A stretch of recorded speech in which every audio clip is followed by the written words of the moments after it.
ये हमारा police animal rescue centre है। यहाँ पे हमारे आईजी साहब के स्पेशल इनिशिएटिव है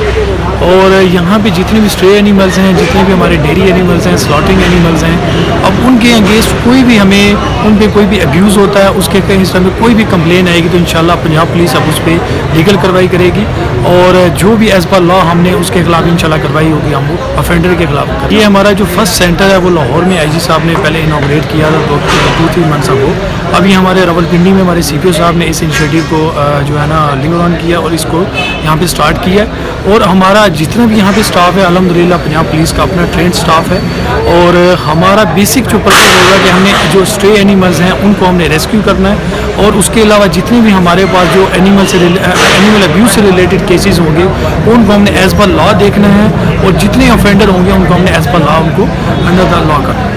बेसिकली जो हमारा सेंटर है वो जितने भी डोमेस्टिक एनिमल्स हैं या कैप्चर्ड एनिमल्स हैं, जो वाइल्ड एनिमल्स हैं जिनके एक प्रॉपर SOP होती है, जिनका एक प्रॉपर परमिशन होता है डिपार्टमेंट से, अगर वो लोगों ने रखे हुए हैं हम उनके खिलाफ भी कार्रवाई करेंगे। जितने डोमेस्टिक एनिमल्स हैं जिसमें हमारी पोल्ट्री आता है, हमारे बर्ड्स आते हैं, हमारे जो स्लॉटिंग एनिमल्स आते हैं, हमारे डेयरी एनिमल्स आते हैं, हमारे जितने भी एनिमल्स की जो टाइप्स हैं उनमें किसी भी एनिमल अब्यूज़ का केस हमारे पास आएगा तो इंशाल्लाह उसके खिलाफ काम करेगा और एज़ पर लॉ हम उस चीज़ को फॉलो करेंगे। अस्सलाम वालेकुम, मैं सना राजा एनिमल एक्टिविस्ट कबिल होल संभालते ही मैं जंगली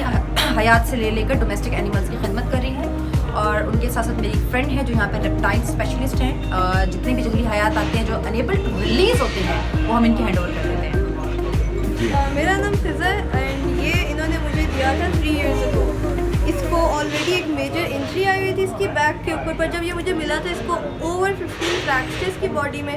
और विंटर्स में इन्होंने दिया था इन द स्टेट ऑफ ब्लूमेशन। तो इसकी ट्रीटमेंट करके इसको ये रखा हुआ है एंड अगर हमारे पास अभी खाना होता है मैं आपको दिखाती हूँ इसको हाथ से खाना लेने का कितना शौक है। मेरा एक शेल्टर है, इट्स नॉट पब्लिक, एक प्राइवेट शेल्टर है, तो इनके साथ मैं एफिलिएटेड हूँ। तो जो भी एनिमल रिलीज़ नहीं हो पाता है इसकी तरह तो वो वहाँ उधर लाइफ गुजार करती है जितनी रिमेनिंग है। आप ये बताएं कि आप ये फ्रीलांस काम करती हैं या किसी ऑर्गेनाइजेशन के साथ आप? बेसिकली मैं एज अ वॉलंटियर काम करती हूँ और बहुत सारी ऑर्गेनाइजेशन है जिनके साथ मैं वर्क करती हूँ, लेकिन फी सबिलिल्लाह एक कह दे आपके खुशी मिलती है मुझे काम करके। I am working with the ministry of climate change, second chance of the wild life and I am also part of the IWMB किटर्स और वेलफेयर ऑर्गेनाइजेशन में उनके साथ भी काम करती हूँ और लाइक जिससे फिज़ा है जिससे की ऑर्गेनाइजेशन नहीं है ये भी काम करी, हम लोग सब मिलकर सारे रेस्क्यू तमाम लोगों के साथ। जो ये IG पंजाब ने आज ये इनिशिएटिव लिया, पहले एक इनकी शायद ब्रांच इस तरह से गुजरांवाला में थी, आज दूसरी यहाँ पे लाहौर में भी है और ये रावलपिंडी के अंदर भी हो गई है, इस पर क्या कमेंट करेंगी? बहुत अच्छा इनिशिएट लिया है और मैं उम्मीद करती हूँ कि जिस तरह से उन्होंने इनिशिएट लिया है इसको आगे भी उसी तरीके से लेके चलें, क्योंकि to be very honestly during the rescue जब हमें कॉल आती थी कि डॉग को यहाँ पॉइजन कर दिया गया है तो हम कस्टोडियन बन के वहाँ जाते थे कि भाई बेज़बानों को मत पॉइजन करें। हम TNVR का भी एक प्रोजेक्ट लाए थे जो कि आगे नहीं चल सका। मैं लाइव भी आगे बोलूँगी कि TNVR की जगह फिर पॉइजन किया जाता था और विक्टिम वही रह जाया करता था। मैं अवेयरनेस लोगों को देना चाहती हूँ कि अमूमन जो डॉग बाइट करते हैं वो या तो रेबिड डॉग होते हैं या फिर जिन्होंने बच्चे दिए होते हैं, मदर लेक्टिंग आपको पता है वो एग्रेसिव हो जाती हैं, या फिर हमने अपने बच्चों की ग्रूमिंग इस तरह की की हुई होती है कि वो उनको पत्थर वगैरह मारते हैं और उसकी वजह से डॉग हाइपर हो जाते हैं, उनकी मेमोरी बहुत शार्प होती है, वो आगे से रिस्पॉन्ड करते हैं। तो हमें कंप्लेन आती है तो जो काटने वाला कुत्ता होता है ऑब्वियसली वो तो जहर खाता नहीं, फ्रेंडली डॉग्स जो हमारे TNVR हुए भी होते हैं उनको पॉइजन कर दिया जाता है। फिर हम जब पॉइजन की कंप्लेन किसी भी थाने में लेके जाते हैं, टू बी वेरी हॉनेस्टली हमें एक ही जो है जवाब सुनने को मिलता है, इंसान मर रहे, आप लोग कुत्तों के पीछे लड़े, उल्टा हमारे ऊपर FIR हो जाती है और लिटरली को 3-4 FIR हुई भी है। मैं इस टाइम भी प्री अरेस्ट बेल के ऊपर हूँ डॉग के वक़्क़े पे। जी अस्सलाम वालेकुम, डॉक्टर साजिद 2013 से ऑनवर्ड मैं इस फील्ड में एज ए डॉक्टर काम कर रहा हूँ। ये पंजाब गवर्नमेंट की तरफ से, हुकूमत की तरफ से बहुत बेहतरीन इनिशिएटिव है। हम अपने तौर पर डिफरेंट ऑर्गेनाइजेशन के साथ मिलकर ये काम काफ़ी अरसे से कर रहे हैं। मैं आपको एक मिसाल ले लूँ तो 2017 ऑनवर्ड में डिप्लोमेटिक इनिशिएटिव जहाँ पे फॉरेन एम्बेसीज़ है वहाँ पे जितने भी डॉग्स हैं उनका स्पे न्यूटर वैक्सीन रिलीज़ वाला जो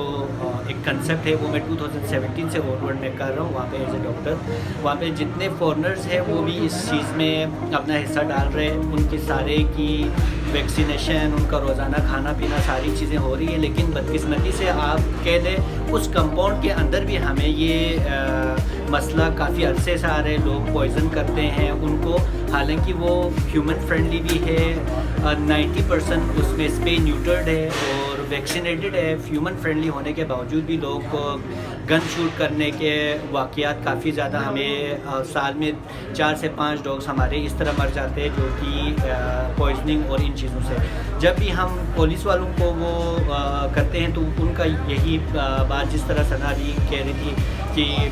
ह्यूमन साइड पे कुछ नहीं हो रहा है, आप इधर कुछ काम नहीं कर सकते। हम तो यही चाह रहे हैं कि जो है ना प्रॉपर गवर्नमेंट का एक रूल हो, कोई भी किसी भी ज़िंदा जानवर के साथ या किसी के साथ भी क्रूरल्टी करते हैं तो उसको केफर किरदार तक पहुंचना चाहिए, उसको कड़ी सी कड़ी सज़ा मिले ताकि वो नेक्स्ट टाइम ना करें। और दूसरी बात ये है कि जो है ना हमारे वालिदैन को भी बच्चों की तरबियत में ये लाजमी रखना चाहिए कि एक बेज़ुबान के ऊपर जुल्म करना कितना एक बुरा काम है।